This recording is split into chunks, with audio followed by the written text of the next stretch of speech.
हर हर महादेव, जय भोलेनाथ। नमस्कार, मैं साधना पांडे मार्गदर्शन पे आपका स्वागत करती हूँ। दोस्तों, आज मैं बात करने वाली हूँ बहुत ही आसान शिव पूजा की और बहुत ही विशेष आपके प्रश्न हैं उनसे जुड़े हुए। तो शिवलिंग से जुड़े हुए भी काफ़ी प्रश्न आ रहे हैं, तो इसके बारे में भी आज जानेंगे। सबसे पहले तो आप दर्शन कर लीजिए भोलेनाथ के। नर्मदेश्वर शिवलिंग है जो कि मैं अपने घर में रखी हूँ, तो सबसे पहले तो आप उनके दर्शन कर लीजिए। और जब भी आप अपने घर में शिवलिंग रखें तो याद रहे जलाधारी आपकी उत्तर दिशा में रहना चाहिए, साथ में नंदी जी भी होना चाहिए। और बहुत सारे क्वेश्चन आते हैं कि घर में सांप वाले शिवलिंग रखना चाहिए या नहीं, तो बिल्कुल रखा जा सकता है। ये महादेव का श्रृंगार है और ये जो है सौम्य रूप माना जाता है, तो किसी तरह का कोई दोष नहीं लगेगा। अब दूसरी चीज़ है, इसके साथ त्रिशूल वगैरह रख सकते हैं या नहीं, तो बिल्कुल रखा जा सकता है। आप जितनी भी त्रिशूल रख सकते हैं, उसके ऊपर डमरू लगा हुआ हो वो भी रख सकते हैं। आप शिव परिवार की छोटी छोटी मूर्तियां आती हैं वो भी रख सकते हैं। और ना रखें कम से कम, क्योंकि देखिए सबको स्नान कराना, भोग लगाना, चीज़ें थोड़ी बढ़ जाती हैं। तो ऐसे में आप क्या करें कि केवल शिवलिंग और नंदी जी जो कि अनिवार्य हैं, तो उन्हें अवश्य रख लीजिए। घर में रखने के लिए सबसे उपयुक्त जो शिवलिंग होते हैं वो नर्मदेश्वर शिवलिंग होते हैं, क्योंकि घर अक्सर जो है हम बंद करके कहीं जाते हैं 1-2 दिन के लिए, तो फिर किसी प्रकार का कोई दोष नहीं लगता है। या फिर जो लोग अकेले हैं, पीरियड्स वगैरह में दिक्कत होती है, तो नर्मदेश्वर शिवलिंग जो है वो गृहस्थों के लिए ही है, गृहस्थों की पूजा के लिए बहुत विशेष है। नर्मदेश्वर शिवलिंग पे यदि आप कोई भोग चढ़ाते हैं तो बाकी शिवलिंग पे मना किया जाता है कि आप उस भोग को ग्रहण नहीं कर सकते, लेकिन नर्मदेश्वर शिवलिंग पे लगाया गया भोग बिल्कुल आप ग्रहण भी कर सकते हैं।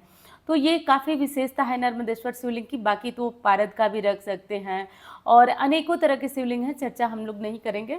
और बहुत ही आसान विधि से हम जानेंगे कि कैसे हम घर में आसानी से पूजा कर लें, क्योंकि देखिए मंदिर में बहुत भीड़ होती है और बहुत विधि विधान से, और जो कर्मकांड से पूजा होती है वो तो घर पे ही होगी।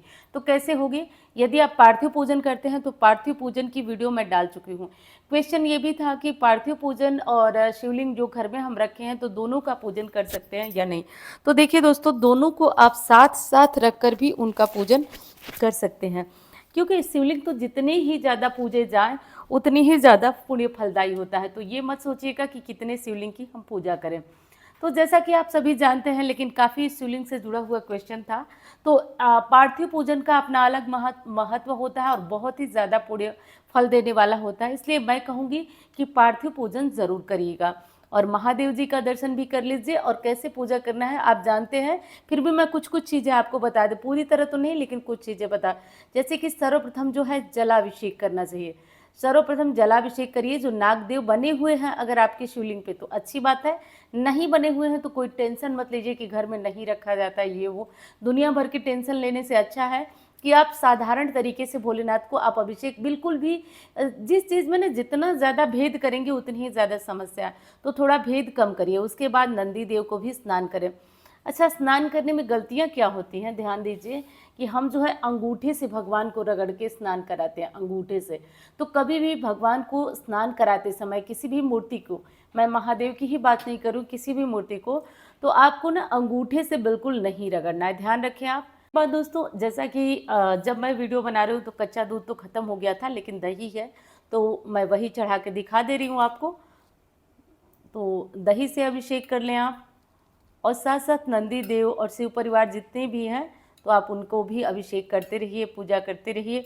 और जो भी चीज़ें हमसे मिल जाएं, जो भी चीज़ें उपयुक्त तो हों हमारे लिए, हम उनको ज़रूर लें। अब एक चीज़ और कर सकते हैं, आप चाहें तो स्नान कराने के बाद और तब कोई पाठ करना है तो दीपक जला सकते हैं, या फिर पूजा से पहले जला सकते हैं।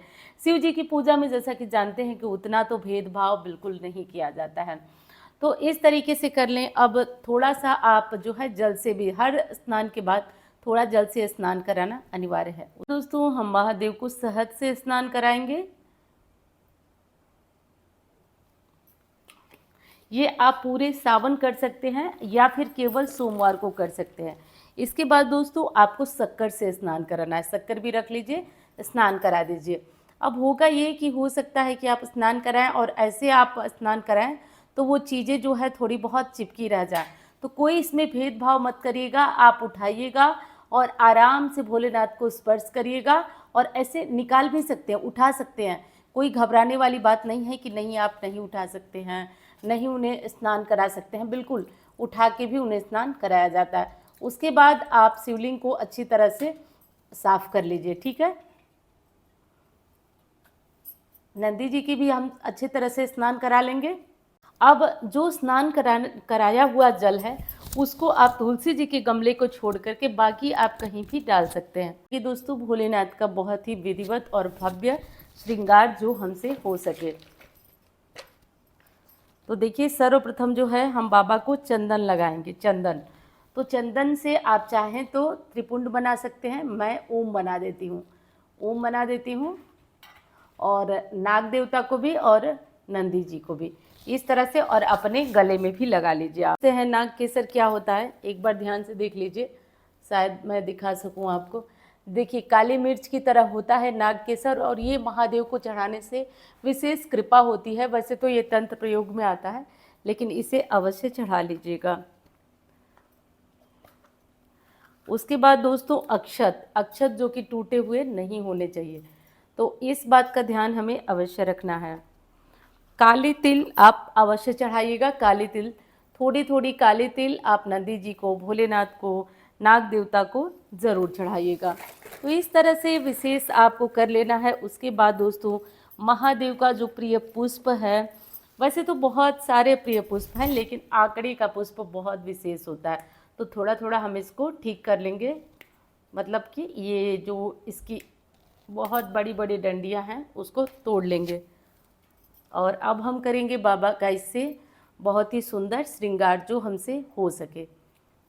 तो देखिए ये जो भी हो सके आप उस तरीके से श्रृंगार करिए।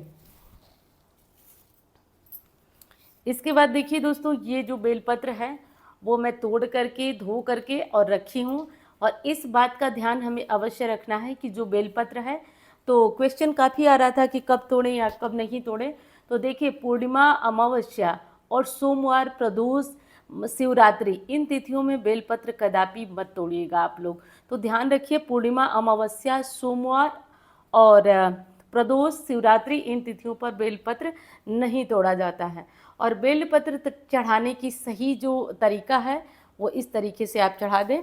और एक जगह ये चीज़ें नहीं चढ़ती हैं, इस बात का बहुत विशेष ध्यान रखना है। और इसे जो है आप नंदी जी को चढ़ा दें। अब बाकी और सारे फूल पत्तियां हैं, लेकिन मैं यहाँ नहीं चढ़ाऊँगी। आंकड़े की पत्तियां भी भोलेनाथ को चढ़ती हैं, तो आप वो भी चढ़ाएं, और इससे भी भोलेनाथ की बहुत विशेष कृपा होती है। और जो भी प्रसाद है नर्मदेश्वर शिवलिंग पे चढ़ा हुआ उसे आप खा सकते हैं, तो बिल्कुल स्पर्श करा करके, और आप उस प्रसाद को ग्रहण भी कर सकते हैं। और आपका मन नहीं मानता, आपको लगता है कि नहीं मैं तो नहीं खाऊंगी, मेरा मन नहीं मानता है, तो फिर आप उसे चढ़ा करके और छोड़ भी सकते हैं। तो इस विशेष बात का भी आपको ध्यान रखना है कि अगर आपका दिल नहीं करता उस चीज़ को खाने का, तो बिल्कुल आप छोड़ सकते हैं, तरह की कोई दिक्कत नहीं है। और ये देखिए ये एक माला मिली है मुझे, तो मैं ये माला भी अपने बाबा को बहुत ही प्रेम से चढ़ा दूंगी, क्योंकि माला फूल लाल हो पीला हो जो भी हो, तो ये चीज़ें तो भोलेनाथ को बिल्कुल पसंद है। और ये देखिए भांग, ये भांग जो है मेरे गमले में ही उगी हुई है, तो इस भांग को तो मैं प्रतिदिन चढ़ाती हूँ। बेलपत्र और ये जो भांग जो है मुझे मिल ही जाती है। तो देखिए ये सुंदर सी भांग है, सुंदर क्या है मतलब मुझे अच्छी लगती है क्योंकि गमले में ही हो गई है, तो ये मैं प्रतिदिन चढ़ाती हूँ, थोड़ा नंदी जी को, थोड़ा बाबा को। एक और विशेष चीज़ आपको बता दूँ ना, जितने ज़्यादा भ्रम में और भेदभाव में आप पूजा करेंगे ना, उससे बहुत हजार गुना फायदेमंद होता है कि जब आप बाबा की पूजा पूरे मन से करें, कोई भेदभाव नहीं, कोई विधि विधान नहीं, कोई कर्मकांड नहीं, और जब आप बाबा को ऐसे प्रसन्न करते हैं ना, तो उनकी बहुत ज़्यादा विशेष कृपा हो जाती है आप पे। ऐसे में ज़रूरी नहीं कि आप कितनी पूजा कर रहे हैं, कितने कर्मकांड कर रहे हैं, क्या कर रहे हैं, सबसे ज़्यादा ज़रूरी हो जाता है कि आप बाबा को कितना ज़्यादा प्रेम से पूजन कर रहे हैं। तो जो भी चीज़ें हैं बहुत ही प्रेम से करें। अंत में आप बाबा को आप चाहे तो आरती दिखाएं, चाहे तो दिया जलाएं, मतलब क्या बोलूँ मैं, बाबा की पूजा में कोई ऐसा नियम ही नहीं है कि नहीं आप पहले दिया जलाएं। कि हाँ आप कोई पाठ करना चाहते, जैसे शिव पुराण हो गया, कोई अन्य पाठ हो गया, तब तो ज़रूरी है कि आप दीपक जलाएं और बहुत ही विधि विधान से पूजन करें। तो ये बहुत ही साधारण विधि से पूजा थी, और पूजा से भी बड़ी चीज़ थी ना कि आप लोग को शिवलिंग को जानना था कैसा शिवलिंग रखें, 2 शिवलिंग रख सकते हैं या नहीं। तो काफ़ी प्रश्न थे और मुझे उम्मीद है कि मैंने आपके सभी प्रश्नों का उत्तर दे दिया। अब शिव पुराण जो पढ़ना है वो पढ़ सकते हैं, शिव चालीसा का पाठ कर सकते हैं, शिव सहस्त्र नाम का पाठ कर सकते हैं, द्वादश ज्योतिर्लिंगम का कर सकते हैं, और जो लोग बहुत अच्छी खासी संस्कृत जानते हैं वो लोग रुद्राष्टकम का पाठ कर सकते हैं। तो अनेकों पाठ हैं, कई तरह के प्रश्न थे कि कौन सा पाठ करें। देखिए, जो भी दर्शन परिवार पे जितने भी लोग हैं उनके लिए एक सुनहरा अवसर है कि वाराणसी में महादेव के भव्य मंदिर में मैं रुद्राभिषेक करवाने जा रही हूँ। उनके लिए जिनकी किसी भी तकलीफ में जो जूझ रहे हैं, जिनकी मनोकामना पूरी नहीं हो पा रही है, उनके लिए मैं विशेष रुद्राभिषेक करवाने जा रही हूँ। जैसा कि आप जानते हैं दोस्तों, घर पे जब भी रुद्राभिषेक का आयोजन कराएंगे 5,000 6,000 तक लग जाता है। लेकिन दोस्तों विश्वास करिए, महादेव जानते हैं, इसके साक्षी कि ये जो आयोजन मैंने किया है वो केवल और केवल परोपकार की दृष्टि से, तो मात्र बहुत ही कम मूल्य रखा गया है। केवल पंडित लोगों की दक्षिणा और जो मंदिर का खर्च है, मंदिर का खर्च यानी कि जो बहुत बड़ा मंदिर होता है उस मंदिर में जब आप पूजा अंदर कराएंगे तो मंदिर के लिए चार्ज कटता है, आपकी पर्ची बनती है, तो कुछ चार्ज आपको देना पड़ेगा। और लेकिन बहुत ही कम मूल्य में आप चाहें तो अपनी मनोकामना के अनुसार आप रुद्राभिषेक कर सकते हैं। करना क्या है, तो आप जो मेरा नंबर जानते हैं उस नंबर पे फ़ोन करके आप अपना नाम लिखवा सकते हैं। और ध्यान रखिए, आप अपना नाम और गोत्र अपने नाम के साथ जिस मनोकामना की पूर्ति के लिए आपको रुद्राभिषेक करना है ये आप संकल्प में बताएंगे जिस दिन रुद्राभिषेक होगा। ये रुद्राभिषेक किस दिन होगा, तो 14 तारीख को, 14 अगस्त को इसका आयोजन किया गया है। तो इस चीज़ का ध्यान रखिए कि ये जो होगा वो आपको नोट केवल कराना है। आप अपने नाम नोट कराइए और अपना गोत्र नोट कराइए और स्थान नोट कराइए। मनोकामना किसी को मत बताइए। अगर आप वाराणसी में आना चाहते हैं, आपकी इच्छा है कि आप रुद्राभिषेक में शामिल हों, तो आप बिल्कुल आइए, स्वागत है आपका। आप गंगा स्नान करिए और पूजा में शामिल होइए। हमारे पंडित जी लोग जो नहीं आ पाएंगे ऑनलाइन, उनका संकल्प कराएंगे, वो मोबाइल यानी कि जो चैनल है उसके माध्यम से अपना संकल्प लेंगे और अपनी मनोकामना बोलेंगे। अपनी मनोकामना किसी को मत बताइएगा। और मैं इतना दावे के साथ कह रही हूँ दोस्तों कि मैंने कई साल से, और एक और विशेष बात बता दूं, जब भी मैं किसी संकट में होती हूँ, क्योंकि मैं भी इंसान हूँ, थोड़ा सा आप लोगों को झटका लगेगा, तो कई बार मैं महारुद्राभिषेक के द्वारा संकट से निकल चुकी हूँ। इसके साक्षी महादेव हैं। तो ये मौका, ये अवसर आपके लिए, और जिन लोगों को, जिन भाई बहनों को ये शक हो रहा होगा कि ये चीज़ें केवल व्यवसाय के लिए है, उनसे हाथ जोड़कर प्रार्थना है कि उनको अवसर दें जो परेशानी में है। क्योंकि मैं जानती हूँ कि उस मंदिर में अगर एक बार रुद्राभिषेक हो गया तो निश्चित रूप से मनोकामना पूरी हो जाती है। क्योंकि वो मंदिर का इतिहास ही ऐसा है कि जिसमें कि आपकी मनोकामनाएं पूरी होती हैं और बहुत ही प्रसिद्ध है। और एक चीज़ बता दूं दोस्तों, मैंने बहुत ही मेहनत से मंदिर प्रशासन से अनुमति ली है, क्योंकि सावन में किसी भी मंदिर में जाकर के पूजा करवाना बहुत कठिन बात है। जो लोग वाराणसी से होंगे जानते होंगे। और मैंने ये मेहनत, ये प्रयास आपके लिए किया है। तो यदि आप करना चाहते हैं रुद्राभिषेक, तो आप मेरे चैनल पे जो दक्षिणा की राशि है पंडित जी लोगों को दूंगी, और आप लोग देखते रहेंगे कि किसके लिए कैसे रुद्राभिषेक हो रहा है। वो आप उन लोगों की दक्षिणा की राशि और मंदिर के खर्च के लिए जो पैसे लगे हैं, आप उनको इस नंबर पे पेमेंट करके, और आप अपना नाम और गोत्र भूलिएगा मत। गोत्र नहीं पता है तो लिखवाइएगा कि गोत्र नहीं पता है। नाम, गोत्र और स्थान तीनों चीज लिखवा लीजिए। और हाँ, जिन्हें आकर रुद्राभिषेक में शामिल होना है, वाराणसी के आसपास से हैं, वो लोग भी अपना नाम, गोत्र, स्थान लिखवाएंगे, आएंगे वाराणसी में, गंगा स्नान करेंगे, फिर पूजा में शामिल होंगे।